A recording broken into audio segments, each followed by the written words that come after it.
तो फाइनली यहाँ पे मैं वापस आ चुका हूँ आप लोगों के लिए आज फिर से बहुत सारी बड़ी बड़ी एनिमे न्यूज लेकर। जैसे डान द दान का सीजन 3 हमें नेक्स्ट ईयर देखने को मिलने वाला है, इसको लेकर यहाँ पे अभी न्यूज निकल कर आई है। एंड साथ ही में यहाँ पे द एपोथेकेरी डायरीज के फैंस के लिए भी एक अच्छी न्यूज है। तो ज्यादा टाइम वेस्ट ना करते हुए इस वीडियो को हम लोग स्टार्ट करें। तो सबसे पहले अपडेट के बारे में बात करें जो आता है अपने बेन 10 को लेकर। एंड मैं जानता हूँ यहाँ पे मैं मोस्ट ऑफ द टाइम इस चैनल के ऊपर एनिमे या फिर मांगा न्यूज को कवर करता हूँ, बट बेन 10 के जितनी फैंस है उन लोगों के लिए काफी बड़ी न्यूज निकल कर आई है। क्योंकि अगर आप लोग भी बेन 10 के न्यू कंटेंट का इंतजार कर रहे हो तो आप लोग को इसकी एक न्यू एनिमेटेड सीरीज तो देखने को नहीं मिलेगी, बट यहाँ पे इसकी न्यू कॉमिक आने वाली है। और हाँ, आप लोग बिल्कुल सही सुन रहे हो, बेन 10 की न्यू कॉमिक जिसको यहाँ पे डायनामाइट कॉमिक्स फर्स्ट इशू के अंदर लॉन्च किया जाने वाला है, जो ऑफिशियली तौर पे आप लोग को फरवरी 2026 से देखने को मिलेगी। सो हाँ, नेक्स्ट ईयर बेन 10 की कॉमिक आने वाली है। सो जितने भी बेन 10 के फैंस है वो लोग यहाँ पे इस न्यू कॉमिक के लिए तैयार हो जाओ। एंड इसके साथ ही में नेक्स्ट अपडेट के बारे में बात करें जो आता है अपने होरेमिया के आर्टिस्ट को लेकर। एंड यहाँ पे होरेमिया के जो मांगा के आर्टिस्ट है, सो बेसिकली उन्होंने अपनी एक न्यू मांगा सीरीज स्टार्ट की है जो एक न्यू एज गैप रोमांस मांगा होने वाली है, जिसका टाइटल रखा गया है it's too early to call it love, जिसका चैप्टर 1 ऑफिशियली तौर पे बाहर आ चुका है। एंड अगर आप लोग भी होरेमिया सीरीज के फैन हो तो आप लोग होरेमिया के आर्टिस्ट की एक और रोमांस मांगा सीरीज देख सकते हो। एंड अब हम लोग बात करें अपने एनिमे अपडेट्स के बारे में। जैसे सबसे पहली एनिमे न्यूज आती है अपने काओरू हाना की एनिमे को लेकर। एंड काओरू हाना व रिंतु साकू यानी the fragrant flower blooms with dignity, जिसका सीजन 1 देखने बाद यहाँ पे आप लोग सवाल है सीजन 2 को लेकर। सो देखो सीजन 2 आएगा या नहीं, इसकी ऑफिशियल अनाउंसमेंट तो नहीं हुई है, बिकॉज सीजन 1 जैसे ही एंड हुआ था उसके बाद यहाँ पे सीजन 2 की अनाउंसमेंट नहीं हुई थी, बट इसका एक स्पेशल इवेंट जरूर अनाउंस हुआ था जिसको 1 नवंबर के लिए शेड्यूल किया गया है। एंड साथ ही में इसी एनिमे इवेंट का हमें न्यू विजुअल भी देखने मिला है जो देखने में काफी ज्यादा सही तो लग रहा है। एंड होप करते 1 नवंबर के दिन इसकी सीजन 2 की भी अनाउंसमेंट हो जाए, जिस पर अब होता है या नहीं वो तो आने वाले टाइम में ही पता चलेगा। अगर अनाउंसमेंट हो जाती है तो उसको लेकर मैं आप लोग को इन्फॉर्म कर दूंगा। सो मेक श्योर आप लोग इस न्यूज के लिए चैनल को सब्सक्राइब करके रख लेना है। अब हालांकि नवंबर के मंथ में आप लोग को सिर्फ काओरू हाना की एनिमे की अनाउंसमेंट सुनने को नहीं मिलेगी, यहाँ पे इसके साथ में एक न्यू एनिमे सीरीज भी आने वाली है जो अपने तात्सुकी फुजिमोटो की सीरीज है, जिसका नाम है तात्सुकी फुजिमोटो 17 to 26, जिसका एंथोलॉजी एनिमे, जिसके अंदर आप लोगों को टोटल 8 एपिसोड देखने मिलने वाले हैं। सो उसी का प्रोडक्शन यहाँ पे अब कंप्लीट हो चुका है। एंड इसका प्रोडक्शन बेसिकली सितंबर में ही एंड हो गया था। एंड इसीलिए जो इसका टोटल रन टाइम रखा गया है वो 2 आवर 20 मिनट्स का होगा, जहाँ पे 2 घंटे 20 मिनट की ये पूरी सीरीज होने वाली है, मतलब मूवी की लेंथ की होगी। जो मैं पहले ही क्लियर कर देता हूँ कि ये कोई मूवी नहीं होने वाली है, ये 8 एपिसोड की एंथोलॉजी एनिमे होने वाली है, जिसको यहाँ पे एक्सक्लूसिवली प्राइम वीडियो के ऊपर स्ट्रीम किया जाएगा वर्ल्ड वाइड, जो आप लोगों को 7 नवंबर से देखने मिलेगी। अब हालांकि अगर आप लोग को एनिमे मूवी देखना है तो यहाँ पे आप लोगों के लिए एक एनिमे मूवी आने वाली भी है जिसका नाम है ऑल यू नीड स्किल, जिसका यहाँ पे न्यू विजुअल और न्यू ट्रेलर ड्रॉप किया गया है। एंड यही मूवी आप लोगों को जापानीज सिनेमा में 9 जनवरी के दिन देखने मिलेगी, जिसके लिए आप लोग को अभी वेट करना होगा। अब हालांकि आप लोग पता है कि अभी तो फॉल सीजन चल रहा है, एंड फॉल सीजन के बाद जो नेक्स्ट सीजन आएगा वो होगा विंटर सीजन। एंड जब भी मैं सीजनल एनिमे के बारे में बात करता हूँ तो मैं आप लोग बताता हूँ कि हर सीजन के अंदर कोई ना कोई एच एनिमे आने वाला होता है, जिसके लिए आप लोग सबसे ज्यादा एक्साइटेड होते हो।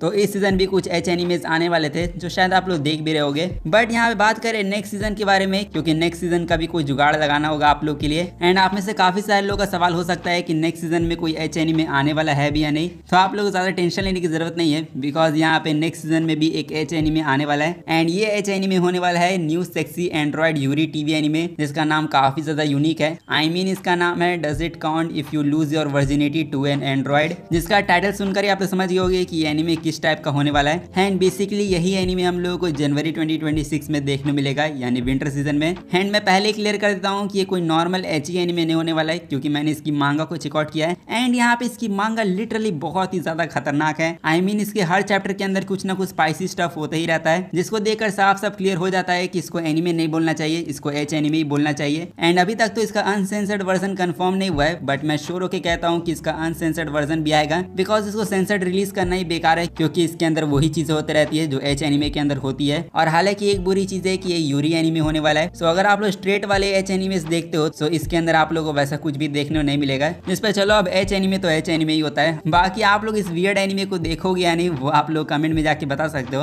अब हालांकि विंटर सीजन का प्लान तो आप लोग के लिए मैंने सेट कर दिया, बट यहाँ पे जापान की गवर्नमेंट के बारे में बात करें जो यहाँ पे एक पूरी कंपनी की फील्डिंग सेट करने के प्लान में। एंड मैं बात कर रहा हूँ सोरा 2 AI के बारे में, जो ओपन AI का ही एक न्यू मॉडल आया है। एंड अगर आप लोग भी एनिमे कम्युनिटी के अंदर बहुत ज्यादा एक्टिव हो तो आप लोगों ने देखा होगा कि आजकल रैंडम एनिमे कैरेक्टर की फाइट यहाँ पे कोई ना कोई एनिमे कैरेक्टर से फाइट करवाई जा रही है। जैसे गोकू की फाइट यहाँ पे साइतामा से हो रही है, लूफी की फाइट यहाँ पे नारुतो से हो रही है, या फिर गोजो की फाइट यहाँ पे गोकू से हो रही है। मतलब मल्टीपल डिफरेंट एनिमे कैरेक्टर्स को यहाँ पे एक साथ फाइट करवाया जा रहा है, वो भी AI की मदद से। एंड इसी एआई का नाम है सोरा 2 एंड इसी की काफी सारी क्लिप्स इंटरनेट के ऊपर वायरल जा रही है, जहाँ पे लोग एआई को देखकर यहाँ पे काफी ज्यादा शॉक है और लोगों को लग रहा है कि एआई जो है वो अब यहाँ पे खुद से एनिमे बनाने लगा है, जो यहाँ पे काफी ज्यादा परफेक्ट लग रहा है देखने में। बट ये चीजें अब इतनी ज्यादा वायरल हो चुकी है कि अब जापानीज गवर्नमेंट को भी इस चीज के बारे में पता चल गया है। एंड आप लोग पता ही होगा कि जापान के लिए यहाँ पे एनिमे एंड मांगा बहुत ही ज्यादा इंपॉर्टेंट है एंड उनकी इंपॉर्टेंट चीजों के साथ अगर कोई खिलवाड़ करे तो यहाँ पे इस चीज को देखने के बाद जापानीज गवर्नमेंट तो चुप नहीं रहेगी। एंड उन्होंने जब इस चीज को देखा तो जापान की गवर्नमेंट ने यहाँ पे ओपन एआई को साफ साफ वार्निंग दी है एंड उन्होंने कहा है कि उनके एनिमे गेम्स मांगा को कॉपी करना बंद करो एंड अगर इस चीज को बंद नहीं किया जाता है तो फिर जापानीज गवर्नमेंट यहाँ पे इन कंपनीज के ऊपर लीगल एक्शन लेगी। जिस पे सच कहूँ तो मुझे लगा ही था कि कुछ ऐसा होगा, बिकॉज यहाँ पे ओपन एआई वालों ने तो कोई परमिशन ली नहीं होगी जापानीज गवर्नमेंट से, इसलिए जापान के लोग इस चीज को देखकर बिल्कुल भी खुश नहीं है एंड अब वो इसके ऊपर स्ट्रिक्ट एक्शन भी लेंगे। जिस पर आप लोग के हिसाब से क्या ये एल जापान हुआ या फिर विन जापान, वो आप लोग कमेंट में जाके बता सकते हो। बट अब हम लोग बात करें अपनी कुछ ह्यूज एनिमे न्यूज के बारे में, जैसे यहाँ पे जितने भी द एपोथेकेरी डायरीज के फैंस है तो आप लोगों के लिए एक अच्छी न्यूज निकल कर आई है, क्योंकि कुछ ही दिनों बाद आप लोगों को यहाँ पे इसके सीक्वल की इन्फॉर्मेशन मिलने वाली है। एंड ऐसा यहाँ पे मैं नहीं कह रहा हूँ, ऐसा यहाँ पे द एपोथेकेरी डायरीज के ऑफिशियल अकाउंट ने मेंशन किया है, जहाँ पे आप लोग पता होगा द एपोथेकेरी डायरीज का जो सीजन 2 एंड हुआ था तो उसके सीजन 2 के एंड होने के बाद इसकी सीक्वल की अनाउंसमेंट हो गई थी एंड सीक्वल को लेकर अभी तक तो कोई अपडेट नहीं मिला है। बट द एपोथेकेरी डायरीज के ऑफिशियल अकाउंट ने कहा है कि 22 अक्टूबर के दिन इसकी न्यू इन्फॉर्मेशन को रिवील किया जाएगा एंड ये न्यू इन्फॉर्मेशन हो सकता है कि सीक्वल की रिलीज डेट बता दी जाए। इसलिए जितने भी द एपोथेकेरी डायरीज के फैंस है वो लोग यहाँ पे 22 अक्टूबर का वेट करो, जैसी न्यूज निकल कर आएगी वैसे मैं आप लोग को इन्फॉर्म कर दूंगा। बाकी यहाँ पे डांदान के बारे में बात करें, जिसके सीजन 3 को लेकर भी एक अच्छी न्यूज निकल कर आई है, बिकॉज डांदान एनिमे का जो ऑफिशियल एक्स अकाउंट है उन्होंने कल ट्वीट करके बताया कि सीजन 3 फुल प्रोडक्शन में है एंड फुल प्रोडक्शन का मतलब यहाँ पे सीजन 3 का जो काम है वो यहाँ पे जोरों शोरों से चल रहा है एंड जिस हिसाब से अभी काम चल रहा है उसको देखकर अब काफी सारे लोग गेस कर रहे हैं कि हमें सीजन 3 नेक्स्ट ईयर तक देखने को मिल जाएगा। जिसपे देखो डांदान का सीजन 3 नेक्स्ट ईयर आएगा या नहीं तो वो आप लोग को जंप फेस्टा में सुनने को मिल जाएगी एंड जंप फेस्टा दिसंबर 21 से लेकर 22 के बीच में होगा, जहाँ पे डांदान को मेन स्टेज मिला है। तो अगर सीजन 3 2026 में आने वाला होगा तो हम लोग को जंप फेस्टा में इसकी कंफर्मेशन मिल जाएगी। इसलिए जितने भी डांदान के फैंस है वो लोग यहाँ पे जंप फेस्टा का वेट करो। बाकी यहाँ पे हमारी जितनी भी एनिमे न्यूज थी वो तो बस ये तक थी। तो अगर आप लोगों को ये वीडियो अच्छा लगा है तो जाके वीडियो को लाइक कर दो एंड चैनल को सब्सक्राइब नहीं किया तो सब्सक्राइब भी कर देना। बाकी मैं मिलूंगा आप लोगों से नेक्स्ट वीडियो में, तब तक के लिए सायोनारा एंड पीस आउट।